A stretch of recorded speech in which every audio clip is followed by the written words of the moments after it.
Men, do you want to have a great life?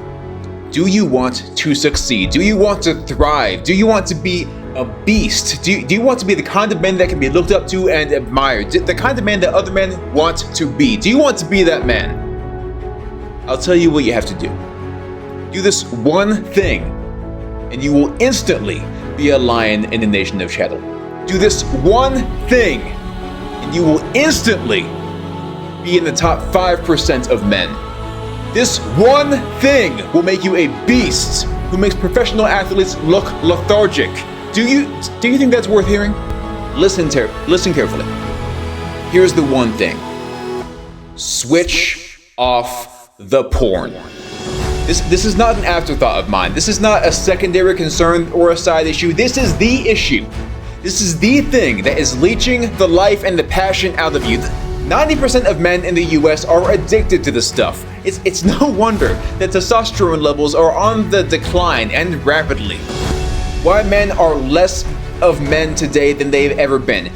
Now, this is a subject that the culture makes light of. People joke about it. The average man shrugs it off as if it's no big deal. But the very fact alone that your average man uses and consumes porn kind of makes it a big, huge deal.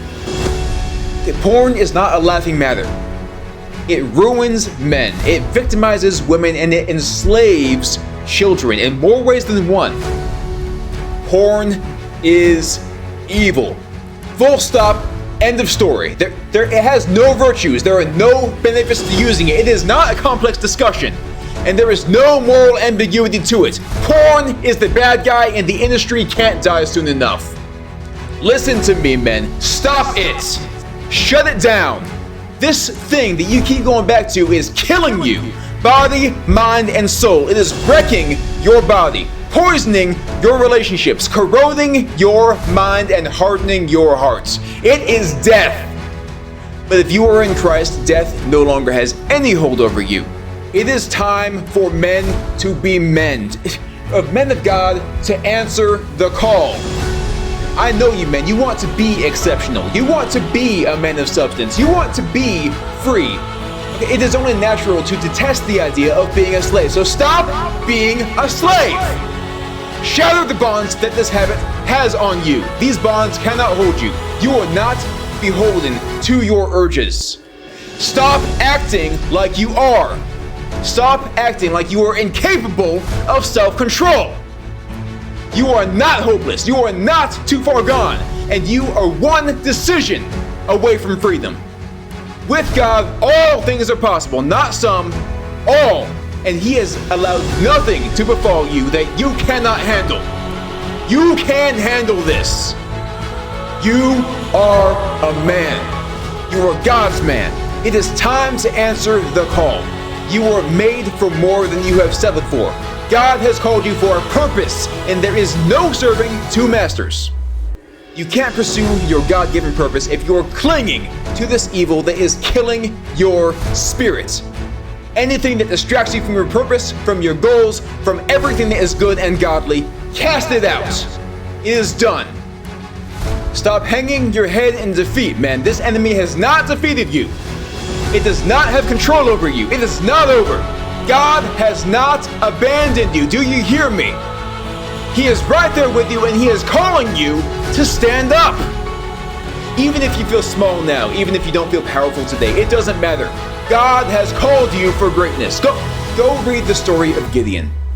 Okay, when we first meet Gideon in the book of Judges, he is hiding in a hole from his enemies, the Midianites.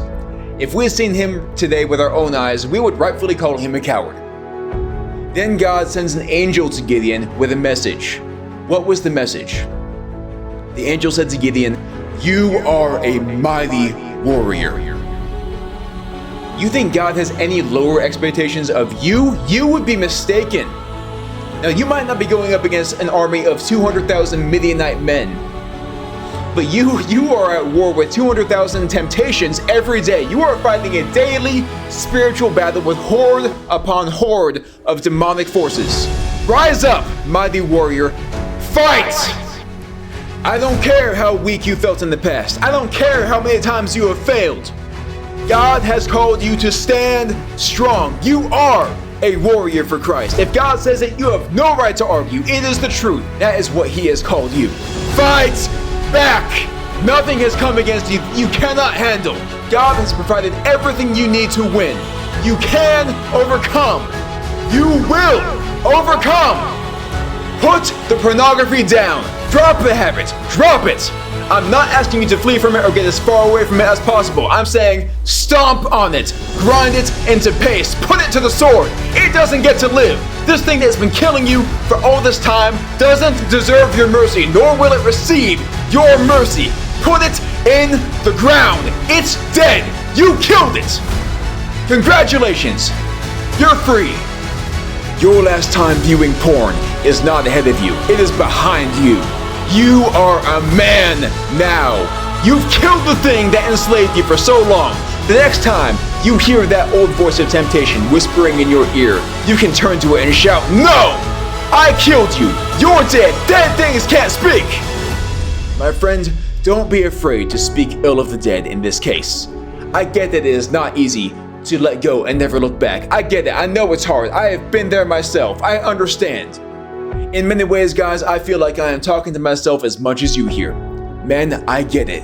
Killing this thing, this habit, this serpent isn't easy. Yet it is done. It is finished. Let it lie. Let it stay dead. You slayed it. Short of necromancy on your part, this thing is not coming back to life. It is not going to haunt you anymore. Let it stay dead and good riddance. You just did the one thing that 90% of men in this country refuse to do. You are among the elite. You are a man of grit and integrity. You are God's special ops. Let that knowledge fuel you. Let it lift you up. But don't think it's over. Christ has set you free, but too many men grow cold to him after the fact. That only leads to trouble, an all too familiar path for you, I'm sure. You have a whole purpose now that your freedom enables you to pursue with gusto. But don't forget who gives you the strength to pursue it. Your power comes from the Almighty. It is far beyond you. You are God's man. Recognize that every day of your life. The King is your father. That makes you royalty. And it makes you do an inconceivable inheritance as well as a great responsibility. Among God's chosen people, the Israelites, princes were also warriors. That is what you are. A warrior prince.